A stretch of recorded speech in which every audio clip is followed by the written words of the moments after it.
Hello बच्चों, मैं स्मिता बिजलवान स्वागत करती हूँ आपका आईसीटी वर्चुअल क्लासरूम में। आशा करती हूँ आप सभी स्वस्थ होंगे और अच्छे से अपनी पढ़ाई कर रहे होंगे। बच्चों, आज हम पढ़ने जा रहे हैं क्लास 9 की साइंस। क्लास 9 साइंस में हमारा चैप्टर चल रहा था एटम्स एंड मॉलिक्यूल। जैसा कि आप जानते हैं, अपने प्रीवियस लेक्चर्स में हम ये चैप्टर स्टार्ट कर चुके थे। काफी टॉपिक्स जो है इस चैप्टर के हमने कवर कर लिए थे, अच्छे से पढ़ लिए थे, थोड़ा बहुत समझ लिए थे। आज उन्हीं टॉपिक्स को एक बार रिवाइज करके आगे चैप्टर को कंटिन्यू करेंगे। एक बार देख लीजिए हम अपने प्रीवियस लेक्चर्स में क्या क्या पढ़ चुके हैं बच्चों। चलिए, तो लास्ट लेक्चर में हम एटम के बारे में बात कर रहे थे कि एटम क्या होता है। हमने कहा था कि सबसे छोटा पार्टिकल, सबसे छोटा सूक्ष्म कण, उसे क्या कहा जाता है? एटम कहा जाता है। दूसरी चीज हमने पढ़ा कि एटम का जो साइज है वो बहुत ज्यादा स्मॉल होता है, इसको जो है नैनोमीटर्स में मेजर किया जाता है।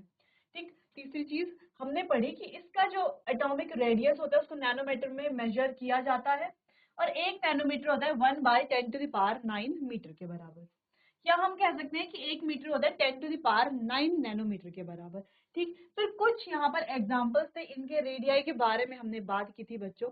फिर हमने कहा था कि एटम जो है कभी सिंगल एग्जिस्ट नहीं करेगा, है ना। अकेले जो है हम एटम के रेडियस नहीं मेजर कर सकते, क्योंकि वो साइज में बहुत ज्यादा छोटा होता है। इसीलिए हम उसको दूसरे एटम के साथ क्या कर लेते हैं? कंबाइन कर लेते हैं। तभी हम उसकी क्या निकाल पाते हैं बच्चों? रेडियस निकाल पाते हैं।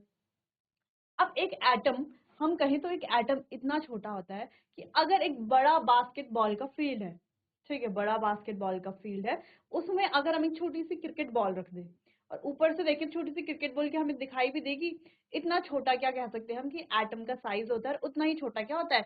इसी को हम कह सकते हैं कि न्यूक्लियस भी इतना छोटा होता है। अब न्यूक्लियस में प्रोटॉन और न्यूट्रॉन्स होते हैं। आगे साइज के बारे में और डिटेल में डिस्कस करेंगे बच्चों। फिर हमने पढ़ा कि कुछ साइंटिस्ट जो हमारे डाल्टन थे, उन्होंने सिंबल्स दिए थे अलग अलग एलिमेंट्स के। अब जो है एलिमेंट के सिंबल किस तरीके से लिखे जाते हैं? जैसे कि एल्यूमिनियम, तो फर्स्ट लेटर कैपिटल और सेकंड लेटर स्मॉल लिखा जाता है। जिंक फर्स्ट लेटर और उसके बाद जो उसका थर्ड लेटर है उसको लिखा गया है। पोटेशियम का सिंबल बिल्कुल चेंज हो गया। तो ऐसा क्यों है? देखो, कुछ का सिंबल तो सिर्फ हमने जो उनका नाम था उनके फर्स्ट और सेकंड लेटर से लिया, कुछ का सिंबल हमने फर्स्ट और लास्ट लेटर से लिया, कुछ का सिंबल हमने फर्स्ट और उनके बीच में आने वाले एलिमेंट से लिया, बीच में आने वाला जो लेटर है उससे लिया, और कुछ का नाम जो है हमने उनके लैटिन जर्मन और ग्रीक नेम से डराइव किया। जैसे कि हमने कहा पोटेशियम का सिंबल होगा के। किससे, किस वजह से? इसका नाम है केलियम, इस वजह से। ठीक है, क्या है? Latin name फेनम। वैसे ही सोडियम का सिंबल है Ne। ठीक, क्योंकि इसका लैटिन नेम है नेट्रियम, यानी कि इसका जो डिफरेंट नेम है वो है नेट्रियम। ठीक। तो फिर उसके बाद हमने कहा था बच्चों कि कोई भी इस तरीके से आपको पीरियोडिक टेबल आप डिटेल में पढ़ेंगे, अभी भी पढ़ेंगे, थोड़ा बहुत आप जानेंगे पीरियोडिक टेबल के बारे में, एलिमेंट्स के बारे में। क्लास 10th में आप इसको थोड़ा डिटेल में पढ़ेंगे और 11th 12th में तो और ही ज्यादा आप डिटेल में एडवांस में इसको पढ़ेंगे। तो यहाँ पर इस तरीके से ये जो Cl है ये हमारा सिंबल है। ठीक, ये क्लोरीन लिखा गया है, ये क्या है? एलिमेंट का नाम है, ये Cl एलिमेंट का सिंबल है। फिर यहाँ पर जो लिखा गया 35.45 ये इसका मास है, और ये जो 17 लिखा गया ये इसका एटॉमिक नंबर है। ठीक, अभी फिलहाल आपको इतना ही जानना है बच्चों। अब यहाँ पर कुछ सिंबल्स थे अलग अलग एलिमेंट के, जिसमें आपको कंफ्यूज नहीं होना। जैसे कि सिलिकॉन, सिल्वर, सोडियम, सल्फर में आपको कंफ्यूज नहीं होना। सिलिकॉन का Si, सोडियम का Na, सिल्वर का Ag और सल्फर का S। ठीक है, तो आपको ये ध्यान में रखना है। चलिए, अब बढ़ते हैं एटम के ही बारे में, एटॉमिक मास के बारे में समझते हैं कि एटम का मास क्या होता है। तो Dalton atomic mass concept remarkably explain the law of constant proportion, ये बताता है स्थिर अनुपात के नियम को। It prompted scientist to measure atomic mass, जिससे कि साइंटिस्ट ने क्या किया? एटॉमिक मास को मेजर करने के लिए प्रॉम्प्ट हुए। ठीक है, measuring the atomic mass of an individual atom is difficult. तो वैसे ही एक इंडिविजुअल एटम का एटॉमिक मास मेजर करना क्या है? डिफिकल्ट है। So relative atomic masses are determined using the law of chemical combination and the compound formed. ठीक है, तो एक अकेले एटम का, एक इंडिविजुअल एटम का मास निकालना डिफिकल्ट है क्योंकि साइज में बहुत छोटा है। तो हम क्या निकालते हैं? रिलेटिव एटॉमिक मास निकालते हैं बच्चों। कैसे निकालते हैं? लॉ ऑफ केमिकल कॉम्बिनेशन को यूज करके, ठीक है, और जो कंपाउंड बना है उसकी मदद से।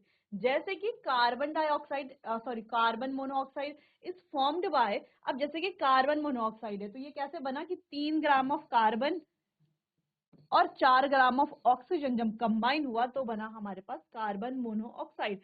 That is carbon combines with 4/3 times its mass of oxygen, ठीक है। तो कार्बन कंबाइन हुआ 4/3 times its mass of oxygen के साथ। सिंपल, आगे बढ़ते हैं। इफ द एटॉमिक मास, या एटॉमिक मास को बच्चों AMU या यूनिफाइड मास में हम लिखते हैं, या यू हम इसको लिखते हैं यूनिट, अकॉर्डिंग टू IUPAC के according, is defined as the mass of one carbon atom. Atomic mass of one carbon atom 1U and the oxygen is, तो यहाँ पर वन कार्बन एटम का मास यहाँ पर दिया हुआ है। एटॉमिक मास क्या होता है 1U एंड ऑक्सीजन का 1.33. However, using near whole numbers is more convenient. To simplify, scientists initially used 1/16 of the mass of oxygen atom, and atomic mass is due to two reasons. Oxygen react with a large number of elements, क्योंकि oxygen जो है बहुत सारे अलग अलग elements के साथ react करता है। It gives whole number masses for most elements, और ये क्या देता है होल नंबर मास देता है बहुत सारे एलिमेंट्स के लिए। तो ये बात थी बच्चों एटॉमिक मास के बारे में, ठीक है। तो थोड़ा बहुत आपको समझ में आया होगा, थोड़ा बहुत हम और समझेंगे, पहले आपको इतना नोट कर लेना, फिर इसको और समझेंगे, आपको बहुत ईजी लगेगा।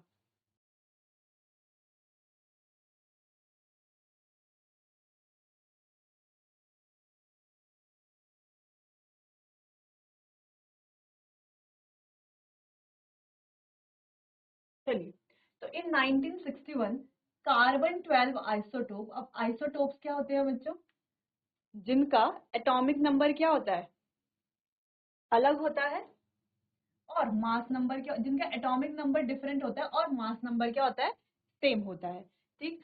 was chosen as the standard reference for measuring atomic masses। तो कार्बन 12 को स्टैंडर्ड चूज किया गया, standard reference for measuring atomic masses, ठीक है, स्टैंडर्ड रेफरेंस एटॉमिक मासेस के लिए, किसको, कार्बन 12 आइसोटोप को।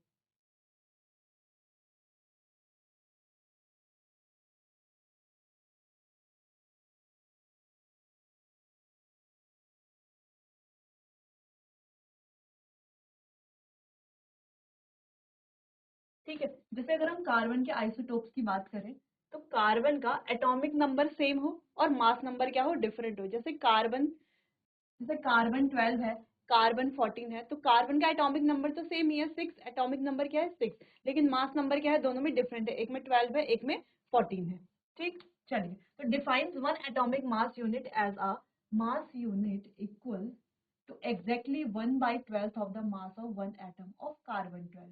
तो किसके बराबर है 1/12 ऑफ मास ऑफ कार्बन 12 के बराबर, ठीक है। जैसे कि एक वाटरमेलन को कट किया गया 12 इक्वल पीसेस में, simple, defining its mass as 12 unit, जो बताता है कि इसका मास क्या है 12 यूनिट है। FMU यानी कि यहाँ पे फ्रूट मास यूनिट बोल रहे हैं, यहाँ पर हम एटॉमिक मास लेते हैं, यहाँ पर फ्रूट मास हम सिर्फ इसको रिलेट करके पढ़ने के लिए।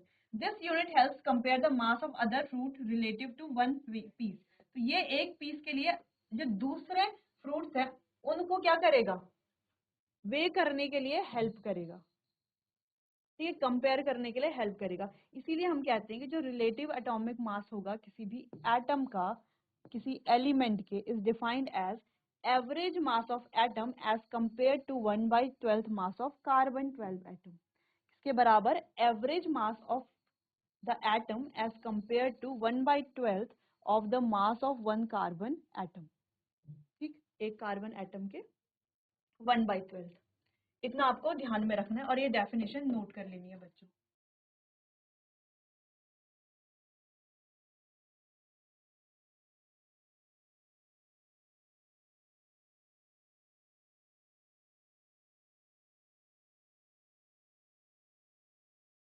चलिए बच्चों, अब बात करते हैं कि कुछ एलिमेंट्स हैं यहाँ पर उनके मास के बारे में। जैसे हाइड्रोजन का मास है 1, कार्बन का है 12, नाइट्रोजन का है 14, ऑक्सीजन का है 16, सोडियम का 23, मैग्नीशियम का 24, सल्फर का 32, क्लोरीन का 35.5 और कैल्शियम का 40।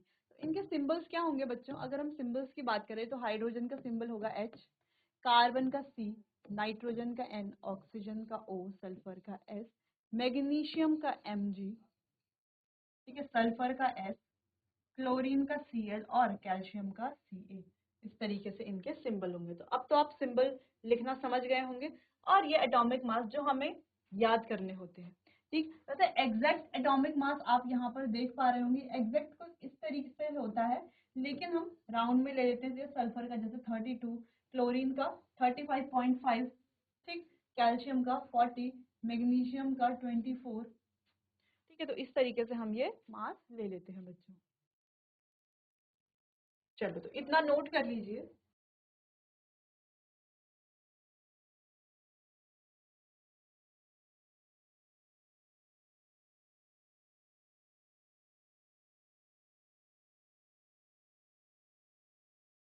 चलिए, अब एटम के बारे में पढ़ते हैं कि एटम एग्जिस्ट कैसे करते हैं। ठीक है, कैसे जो है किस फॉर्म में एटम होते हैं। तो atom can not exist independently.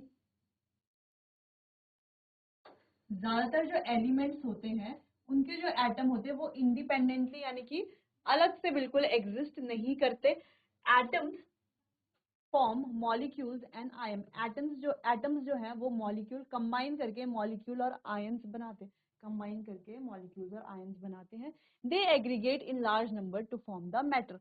तो ये एग्रीगेट करते हैं लार्ज नंबर्स में और बनाते हैं मैटर। ऐसे ही नहीं मैटर बन जाएगा ना अकेले एटम से। तो इसीलिए एटम जो है इंडिविजुअली, ज्यादातर जो एटम है, अलग अलग एलिमेंट्स के जो एटम है वो इंडिपेंडेंटली एग्जिस्ट भी नहीं करते। ठीक, वो क्या करते हैं हमेशा,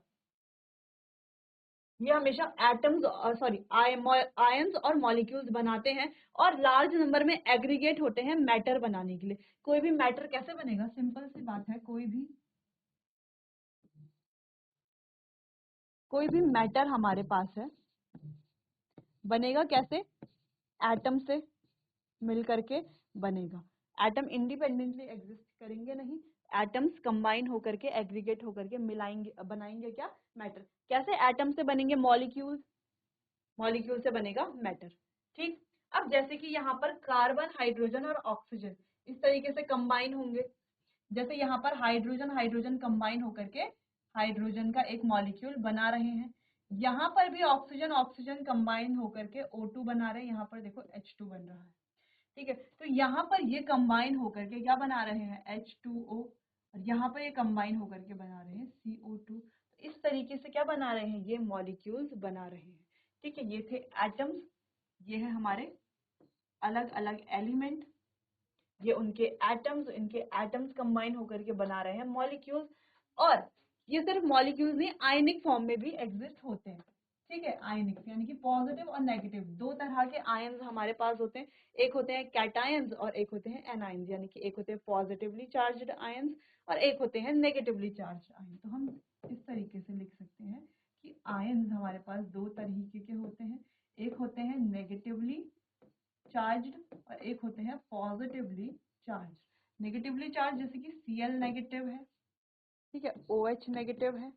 वैसे ही पॉजिटिवली चार्ज जैसे कि हम कह रहे हैं कि H पॉजिटिव है, ठीक है, Na पॉजिटिव है।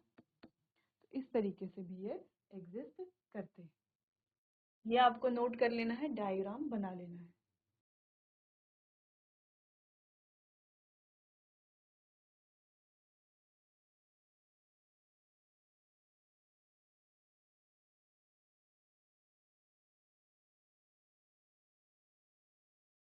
चलिए बच्चों, तो यहाँ पर हमने एटॉमिक मास के बारे में पढ़ा। ठीक है, अब सबसे पहले हमने एटम के बारे में क्या क्या पढ़ा। जब सबसे पहले हम इसके स्ट्रक्चर की बात कर रहे थे तो हमने कहा था कुछ इस तरीके से एटम का क्या होता है, न्यूक्लियस होता है और ये होता है हमारा एटम। ठीक है, इस तरीके से क्या होता है, एटम होता है। तो यहाँ पर ये क्या होता है, ये होता है हमारा न्यूक्लियस। अब इस न्यूक्लियस में होते हैं न्यूट्रॉन्स,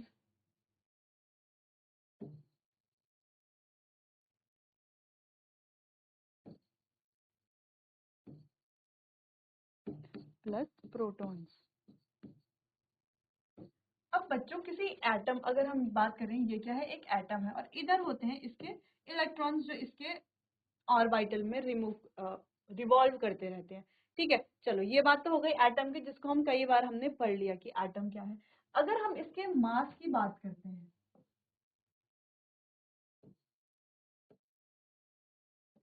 तो जो भी हमने पीछे पढ़ा उसको अगर हम सिंपल भाषा में कहें कि एटॉमिक मास क्या होता है, तो एक एटम में न्यूट्रॉन और प्रोटॉन का जो मास होता है वही हमारा एटॉमिक मास होता है। क्या कह रहे हैं हम, simple mass of N and P, क्या होता है हमारा एटॉमिक मास होता है। ठीक, जिसको हम यूनिट क्या होती है इसकी, एएमयू और यू। ठीक है, यू कह सकते हैं या एएमयू कह सकते हैं। तो 1 एएमयू किसके बराबर होता है, तो बच्चों 1 एएमयू होता है 1/12 ऑफ कार्बन एटम के। ठीक है, किसके बराबर होता है, 1/12 ऑफ कार्बन एटम के। 1 एएमयू किसके बराबर होता है, हमने कहा कि किसी भी एटम का मास हमें कैसे पता चलेगा, जितने नंबर ऑफ न्यूट्रॉन्स और प्रोटॉन्स इसमें होंगे। ठीक है, अगर हम कह रहे हैं कि यहाँ पे 6 न्यूट्रॉन 6 प्रोटॉन है, तो इसका मास कितना हो गया, 12 हो गया।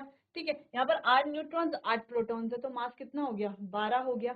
ठीक, मास इतना। फिर हम कह रहे हैं कि इसकी जो यूनिट है वो है एएमयू और यू, और 1 एएमयू किसके बराबर होती है, 1/12 ऑफ कार्बन एटम के। यही तो हमने पीछे पढ़ा, यही सिंपल सी चीज तो हमने पीछे पढ़ी थी। इतनी बात समझ में आई, पहले इतना नोट कर लो।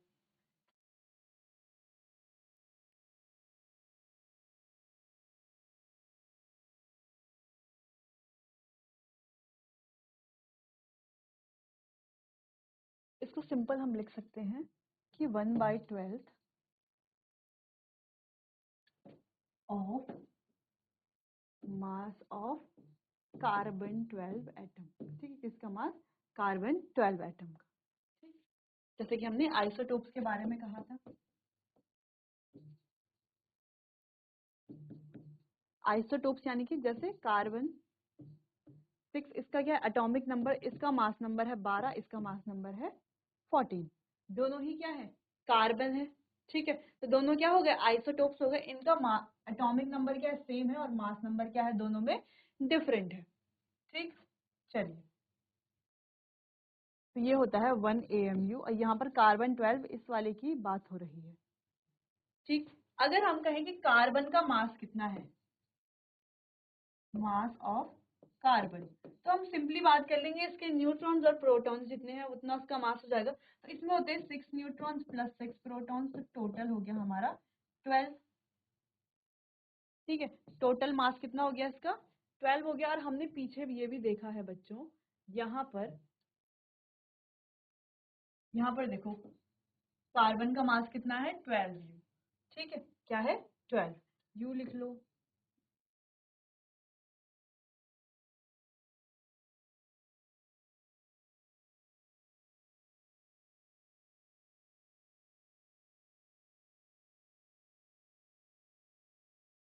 चलिए बच्चों, तो आज के लिए बस इतना ही। हमने एटम के बारे में पढ़ा, थोड़ा बहुत एटॉमिक मास के बारे में पढ़ा। बाकी इसको डिटेल में और पढ़ेंगे हम अपने आने वाले अगले सेशन में। तब तक के लिए आपका बहुत बहुत धन्यवाद।